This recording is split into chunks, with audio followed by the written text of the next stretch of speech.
So our homework last night was the V versus T graph worksheet. There's a number of things that we can find on a V versus T graph worksheet. And the questions that we have on that worksheet, I think, illustrate all of those things quite nicely, what we can find. The solution to question number 1 is up here. Okay, let's take a look at it. Make sure you get the right answers. If you didn't get a right answer, then please put up your hand, and we'll go over that particular question, okay? One little thing here, just take note of this. Question C, I've said, what's the acceleration of the object? And I've said A is equal to the slope. 7 minus 1 over 9 minus 0 gives me 0.67. Anybody think of another way that I could have found the acceleration of the object? It really amounts to the same thing, but looks a little bit different.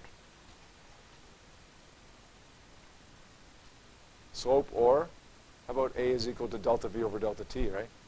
Delta V over delta T would be 7 minus 1 over 9 minus 0, so it would end up being exactly the same thing. However you think of it, doesn't really matter. They're both correct. Question D tends to give people a little bit of trouble as well. Find the displacement. It's just the area. But you know what I find is that a lot of people will forget to find the area of this rectangle down here. They'll find the area of the triangle, and then they'll say the final answer is 27. Anybody do that? Anybody say the final answer was 27? No? Good. All right. I'll give you just a couple of moments here to copy these out if you missed one, or if you had a little bit of trouble with one. And again, if you had a lot of trouble with one, then make sure you raise your hand and ask me about it. All right, second one. We're asked really the same things in the second one. Velocity at 6 seconds, up and over, right? The change in velocity, it's up and over, and then subtract them. What do you notice about the change in velocity for the first one versus the change in velocity for the second one? This delta V is a negative value. Why? Why does it come out to be negative 16 instead of positive 16? Yeah, it's slowing down. The shape of a V versus T graph that looks like this, a downward slope like this, means that it's slowing down. And ultimately, delta V is VF minus VI, so our final velocity is lower than our initial velocity. So it's got to be a negative value. The acceleration, once again, I've found by the slope here, but you can think of it as A is equal to delta V over delta T. Same thing. Delta V is negative 16, and we just found that. Divided by the time of 8 seconds, we still get negative 2 meters per second squared. And then this one's a little bit easier for as far as the displacement goes. It's just 1/2 base times height, one simple triangle. Hey, what if I had asked you question D, what's the average velocity? Didn't ask you that, but what if I had it? How would you find the average velocity of this entire thing? Good. Average velocity is always displacement over time. You just found the displacement to be 64 meters, and we know the time is 8.0 seconds. So the average velocity would end up being 8.0 meters per second. You'd be prepared for that on a quiz or a test, okay? Finding the average velocity, even though you weren't asked that in question 1 or question 2 here. Yep.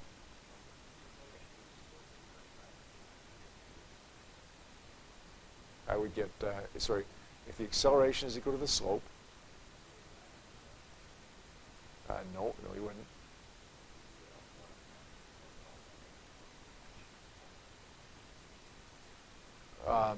No, though. No, I see what you're saying, I think. The question was, or the comment was, if the slope is equal to the acceleration, and you took the slope, you would get -1, because basically we're looking at, you're going up one block and over one block, up one block and over one block. So if your units for acceleration were blocks per second squared, then it would be -1.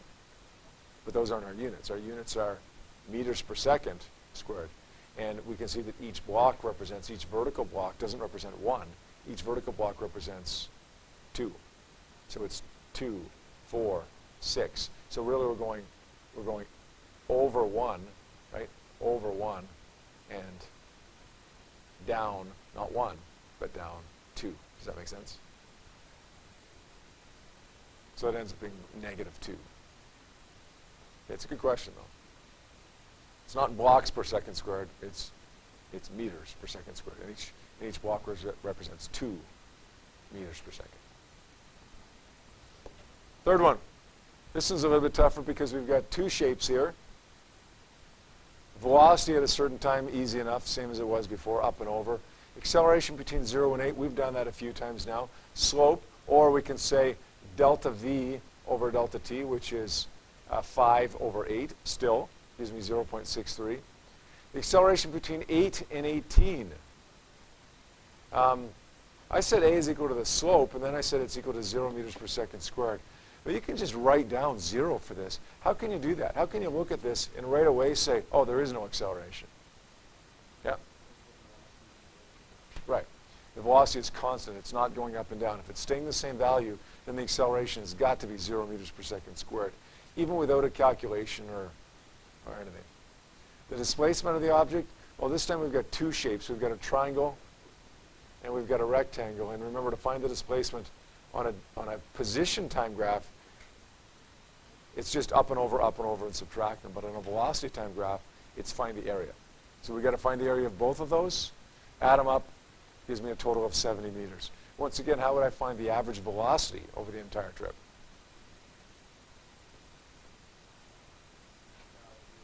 Displacement over time, good. Heard a couple people say that. Displacement here is 70 meters. The time is 18 seconds, so whatever 70 divided by 18 is your average velocity. All right, I think there was one more, wasn't there? 4? Velocity is a function of time. This one's going up and then down. So it's like something is going up into the air, slowing down, slowing down, slowing down. Sorry, the other way around. It's going down. Its velocity is increasing, increasing, increasing, increasing, increasing, and then it stops, and then its velocity is decreasing, decreasing, decreasing, decreasing. Sorry, I'm making all kinds of mistakes on this one. Is it stopping? No, not at all. Not at all. If this was a position time graph, is it stopping? Yes. This is a velocity time graph. It's actually reaching just the opposite of stop there, right? It's reaching a peak velocity. So it's increasing velocity, and then it reaches a peak velocity, and then it slows down, slows down, slows down, slows down. It keeps moving in the positive direction, but it's speeding up, and then it's slowing down in the same direction. Acceleration between 0 and 25, it's the slope, or you could say it's delta V over delta T. In either case, it's 3.2 meters per second squared. The acceleration between 25 and 45.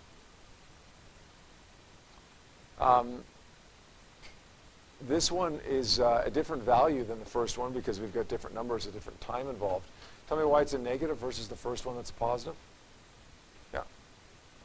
Because you're decelerating, right. And the change in velocity is going to be negative 80 instead of positive 80. Make sense? Paige, does that kind of make sense, even though you weren't here? All right, then. Let's move on. I want to do a little demonstration for you right now and ask you a question about it as we do that demonstration. I'm going to climb up on this little ladder here. I'm going to climb up there with a piece of paper and a set of keys. Let's take this little fob off because I'm going to drop the keys, and I'd rather not break that. I got a piece of paper and I got a set of keys. I'm going to drop them both. Tell me which one is going to hit the ground first, the piece of paper or the set of keys? Who says the paper? Who says the keys?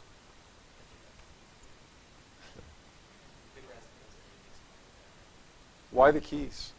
Most people are saying the keys, obviously. Why the keys? Why are the keys going to hit first? Larger mass, okay. Heavier things fall faster. Plus the surface area, okay. So heavier things fall faster, less surface area falls faster, okay. Anybody say, one person said the paper's going to hit first, but he was just joking. Anybody say they're going to hit at the same time? A couple people say they're going to hit at the same time? Okay, so almost everybody says the keys are going to hit first. Couple people say they're going to hit at the same time. Okay, on the count of 3, I'm going to drop them, and we're going to see who's right here. Okay, 1, 2, 3. They pretty much hit at the same time when I crumple up the piece of paper. Now, a little bit of a trick, because obviously I'm holding out the piece of paper not crumpled up and asking you which one's going to hit first. We know intuitively, right, when we drop a piece of paper that's not crumpled up, it's going to take longer to fall than the keys. But that's because of air resistance. Generally speaking, if we ignore air resistance, not generally speaking, always, if we ignore air resistance, we will find every single time that all objects will fall at exactly the same rate, and therefore from the same height will hit at the exact same time. It doesn't matter whether you're dropping a penny, a feather, or a car. If you drop them from the same height, they will hit at the same time, and they'll be moving the same speed. Now, the reality is, some things there's air resistance for. And if there's air resistance, it's going to accelerate at a slower rate, and it's not going to hit the ground at the same time. It's going to hit the ground afterwards. For the most part, though, it's a reasonable assumption that there is little air resistance. I had a physics professor once in my second year at university, back in 1991. He defined physics. I defined physics at the beginning of this class as study of matter, the study of energy, and the interaction between the two. He defined physics as, quite simply, as the art of making the right approximation. And I like that definition. It's not really a definition, but I like that thought with physics. Because in the end, look, we know that there's more air resistance on some things than there is on others. But if we can approximate them reasonably to have the same air resistance, and it works for us, then why not do that? And even if it's not perfect, if it's a good approximation, then we're still doing pretty good physics. Hey, when I crumple up the piece of paper and drop the keys, there is slightly more air resistance on the paper than there is the keys, but not much. So to say they drop at the same rate is a pretty good approximation. We're doing pretty good physics. If I don't crumple up the piece of paper and I drop them, well, then that's not a good approximation to say that they both fall at the same rate, and then that's therefore not very good physics. Does that make sense? In 1971, a man went to the moon in 1969 for the first time. In fact, the guy who first stepped foot in the moon just died here a couple weeks ago, Neil Armstrong, July 20th, 1969. In 1971, I can't remember his name, but one of the astronauts that landed on the moon in 1971 did a little experiment. He dropped a hammer and he dropped a feather at the same time. There is no air resistance on the moon because there is no air on the moon. What happened? They both fall at the same rate. I've actually got that video here. It's only about 30 seconds long or so, but we'll bring that up for you here now and show you the actual experiment that was done in 1971. Here it is, 41 years later. Okay, we're learning the physics that they did in 1971. Give me 2 seconds to get that video up, and then we'll take a look at it. Tim, we copied both solar wind and penetrator drum in the ETD. Not quite yet. I haven't put the solar wind in yet, but I will shortly. I want to watch this. Okay. A good picture there. I've got Beautiful picture, Dave. well, in my left hand I have a feather. In my right hand a hammer. And I guess one of the reasons we got here today was because of a gentleman named Galileo.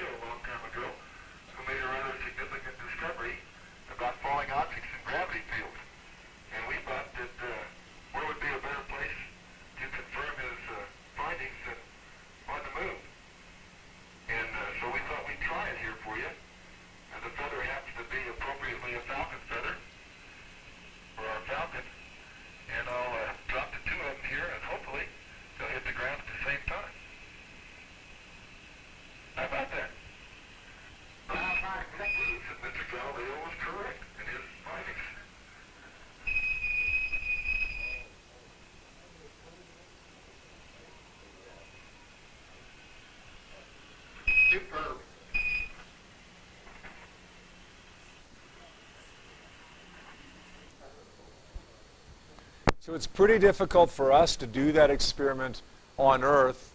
There are ways to do it. There are these vacuum tubes where you can suck all the air out of this tube and then literally put, say, a penny and a feather in there, or even if you have a big enough one, a hammer and a feather, and you will find that they drop at the same rate. I've seen it. In my high school, when I went to high school back in the late 80s, my teacher had one of these things, one of these little tubes where you literally hook up a vacuum cleaner to it, suck all the air out of it, you've got a feather and a penny in it, you turn it upside down, and the feather falls just as quickly as the penny does. We don't have one of those. We don't have one of those, unfortunately, to show you, but we do have YouTube, so we can show you the video of the astronaut doing it on the moon for real. One of the things that kind of struck me about this video, beyond what we learned about it, obviously, what we saw from the video in terms of the hammer and the feather falling at the same rate in the absence of air resistance, one of the things that struck me was the quality of the video and how poor the quality of the video was back in 1971. Who's seen pictures of the Mars rover, from the Mars rover that's up on Mars right now, sending down pictures and video of Mars? Only one person's seen it. A couple people have seen it. You guys have got to look this up. Like, it's amazing, some of the pictures that are coming back, some of these high resolution pictures that are coming back from Mars. It's absolutely amazing how sharp and how clear these pictures are. They're using this high def camera to snap pictures of the Martian landscape, and it's clear as a bell. You can almost see grains of sand. Like, it's that sharp. Those sharp of an image is coming back from the moon right now. Way, way, way better than obviously we had in 1971. Look it up. Just look up Mars rover pictures or Mars rover video on YouTube, or on Google, I should say, and you should find a ton of them pop up for you. All right.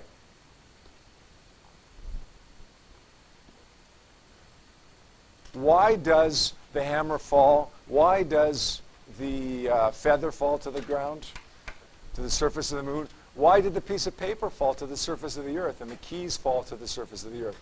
Well, it's because of gravity, obviously. Hey, quick question for you. We just watched the video of the hammer and the feather falling on the moon. We saw that they both fell at the same rate, but they didn't seem to fall that quickly. They didn't seem to fall as quickly as a hammer would fall on Earth. Anybody tell me why, Brad? Gravity is not the same on the moon. Gravity is only about 1/6 on the moon than it is on Earth. Okay, it's about 1.6 meters per second squared. And the reason it's only about 1/6 is because the moon is dramatically smaller. It's dramatically lighter than the Earth. And ultimately, it's the mass of the moon and the Earth that causes the gravity. They all fall at the same rate, and we know they all fall at the same rate because gravity is caused by a producer. Gravity is caused by the Earth, or gravity is caused by the moon in the case of the video. The hammer doesn't cause the gravity. The hammer only experiences it. Well, the hammer experiences it, the feather experiences it. If there's nothing else to get in the way, like air resistance, well, then they're going to be influenced in exactly the same way. They're going to fall at exactly the same rate. On Earth, that would be about negative 9.81 meters per second squared, the rate of acceleration, and on the moon, it would be about negative 1.6 meters per second squared.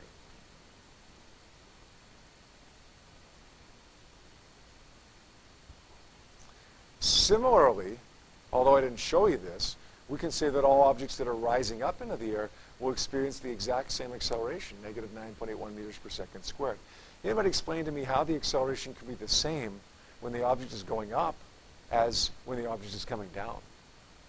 Why do we say in both cases, when it's going up or going down, that it's neg 9.81 meters per second squared? Good. As it's going up, it's slowing down at 9.81. As it's coming down, it's speeding up at 9.81.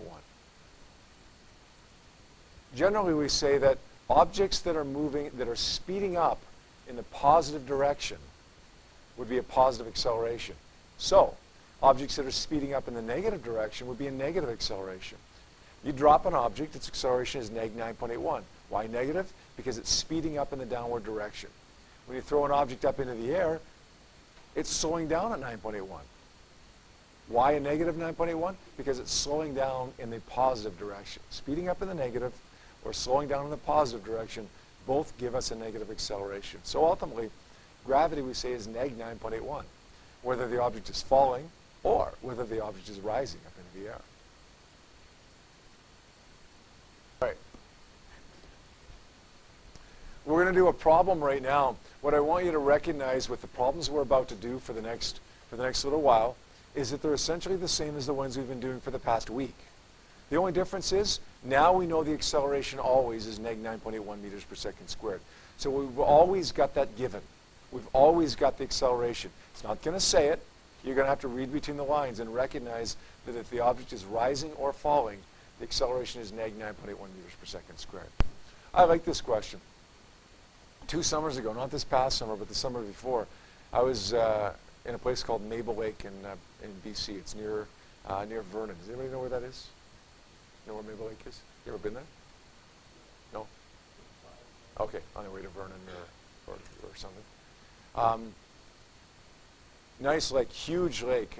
My brother-in-law and sister-in-law have a place out there, and they have a boat. And a couple summers ago, we were boating, and we went to this place where you can cliff jump off these cliffs. Let me tell you, it's neat. It's accelerating, but it's scary too. Scarier than I would have thought, to be honest. This lake is so deep; it's something like 300 meters deep at its deepest point. The place where we cliff jumped wasn't. I mean, the cliff wasn't nearly that high. It wasn't 100 meters or anything like that. There's no way I would have done something like that. It would probably kill you, literally, if you jumped off something like that. But you're jumping off a cliff that's something like, I think the first one I jumped off was like something like 10 meters high, which doesn't seem all that high. It's about, you look at that wall over there and you look at this wall over here, that's about 10 meters. That doesn't seem that high. When you're sitting in the boat looking at the cliff, you're like, that's not that bad. When you're standing at the top of the cliff and you're looking down, 10 meters is a long, long way. And it's scary. And I'll tell you, it took me probably about 10 minutes to get the guts to jump. But when I did it, I didn't have a choice. Because the way you climb up this cliff, there's no way you can climb down it. So when you get up there, it's like, you got to go. If you're going to sit here all day if you're not going to go. And then you jump into the water. The cliff goes straight down into the water. The depth of the water at the side is 100 meters. So you're jumping into water that's 100 meters deep. So there is no fear whatsoever about hitting the bottom. It's neat. It's neat. It was really fun to do. But one of the things that I did when I was there 2 summers ago with my brother-in-law and sister-in-law and at that time my 13-year-old nephew, who's now 15 years old and right now taking Physics 20 in Calgary. At his school at Notre Dame in Calgary. One of the things that we did is thought, well, we should figure out what the height of this cliff is. And we're saying, well, I wonder how we can measure the height of this cliff. And then I thought, I know how to measure the height of this cliff. All we're going to do is drop a rock. We drop a rock, time how long it takes to hit the water, and then knowing the acceleration is neg 9.81, it's a really simple calculation to figure out how far it fell, the displacement of the rock, which corresponds to the height of the cliff. And as I say, it works out to be about 10 meters, okay, about from that wall to about that wall in this classroom. This question is just like that. That's why I like this question. The one thing I don't like about this question is, look, you're trying to find the height of the cliff. Don't throw the rock. Why would you throw the rock? If you throw the rock and give it an initial velocity, then you've got one more variable in there than you really need. The best way to do it is just drop it.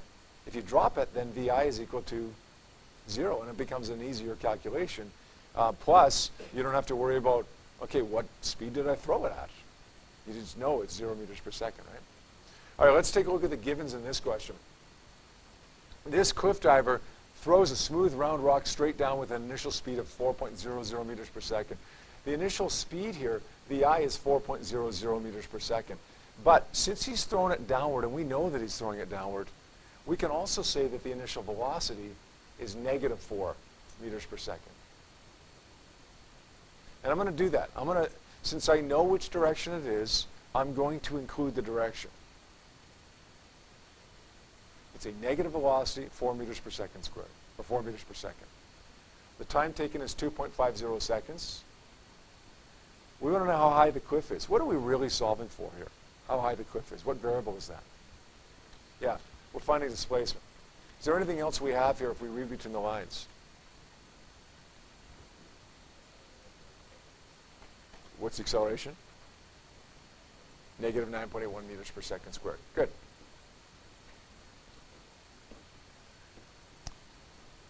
Physics is the art of making the right approximation. This is a smooth, round rock. Is it going to accelerate at the ideal rate of 9.81? Maybe not exactly, but it's pretty darn close, right? 9.81 is a good approximation for it, at least. Question? No, you cannot use 0 as VF. That's a good question. That's a good question. Can we use 0 as VF? Is the rock moving at 0 meters per second when it hits the ground, or when it hits the water in this case? No, it's not. Let me demonstrate that. Come on up here for a second. Yep. Now, I don't think the floor is too dirty. It's period 1. Can you do me a favor and just lay down on the floor there? Yep. Just lay down on your back. Okay. No, don't put your hands in. Okay. On the count of 3, I'm going to drop the hole puncher on him, okay? 1, 2, don't move out of the way. 2, 3. Of course I'm not going to drop the hole puncher on him. Of course I'm not going to do that. You can stand up, by the way. But if I did drop the hole puncher on him, would it hurt? Why? Because it's not moving? Okay, when it hits you, it's moving, right? After it hits you, it's not moving. But when it hits you, it's moving. Because if it hits you and it wasn't moving, it wouldn't hurt, would it? And you wouldn't be scared of it. So we know that when it hits, it's moving. When this rock hits the water, it's moving. Now, after it hits the water, it's not moving. But that's a whole separate problem. The collision with the water is a separate problem than the fall. At the end of the fall, it's moving at a certain speed, and it's quite a high speed, actually. Does that make sense?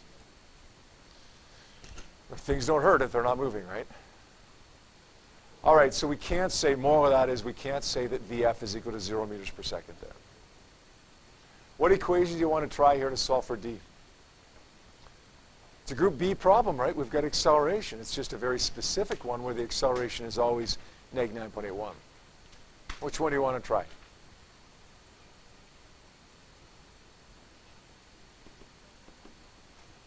Good. D is equal to VIT plus 1/2 AT squared. We're solving for D. VI is neg 4.00. Let's not forget the negatives. Notice in this equation, I don't need speed. I need velocity. So it's a good thing when I wrote down my givens that I did include the direction there. If I had made it positive 4, I would have got the wrong answer here.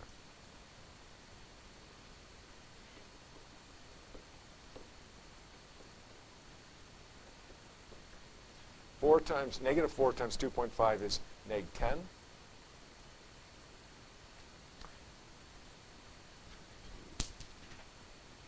.5 squared is 6.25. I don't know what the rest of that is. Let's say negative, so let's say 0.5 times neg 9.81 times 9.81 times 2.5 squared. We get negative 30.65625.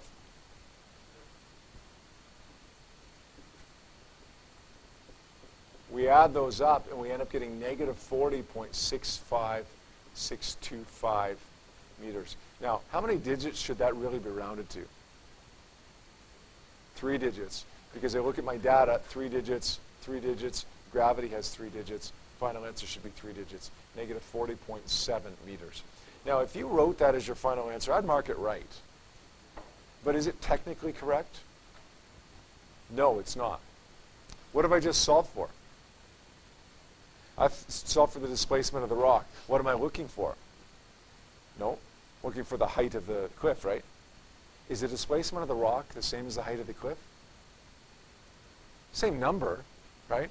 But displacement's a vector, so it has a direction. The rock fell 40.7 meters downwards, so it's a negative value. The height of the cliff is just 40.7 meters, right? We don't say the height of the cliff is neg 40. So technically, it should be written for the height of the cliff is just positive 40.7. But as I say, I'd mark either one of those correct, even though technically the one in red is the correct answer. Make sense? It's no harder than what we've been doing, right? No harder at all than what we've been doing. It's just that now we know that acceleration is always negative 9.81 meters per second squared. It's almost easier because we have a value of acceleration always given to us now. All right? Let's take a look at a couple questions that go with this. See how we can do on them. This sort of thing should be going a little bit better for us now, even with this, because you're really just doing more of the same thing, but again, you're always given that acceleration now. Okay, let's take a look at question number 2 as another example of how we do things, okay, now that you've had a chance to work on these for a few minutes. Question 2 says, having scored a touchdown, a football player spikes the ball in the end zone. If the ball was thrown down with an initial velocity of 2 meters per second from a height of 1.7 meters, determine how long it's in the air. It's a Group B equation, Group B problem. We know that my initial velocity is what? No, not 2.0. What's the initial velocity? Negative 2.0, because he spikes it downward. We define up as positive, then VI is negative 2.0. The height is 1.75. What are we going to call that? What variable? Displacement. The displacement of the ball is 1.75, right? Not really. The displacement of the ball is neg 1.75. The acceleration we have is always neg 9.81 in these problems where something is moving up or down. We want to find delta t.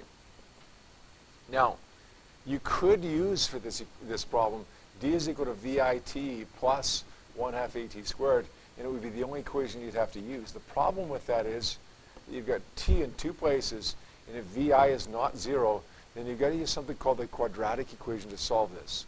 Most of you will not have used the quadratic equation before. It goes like this. Negative b plus or minus the square root of b squared minus 4ac over 2a.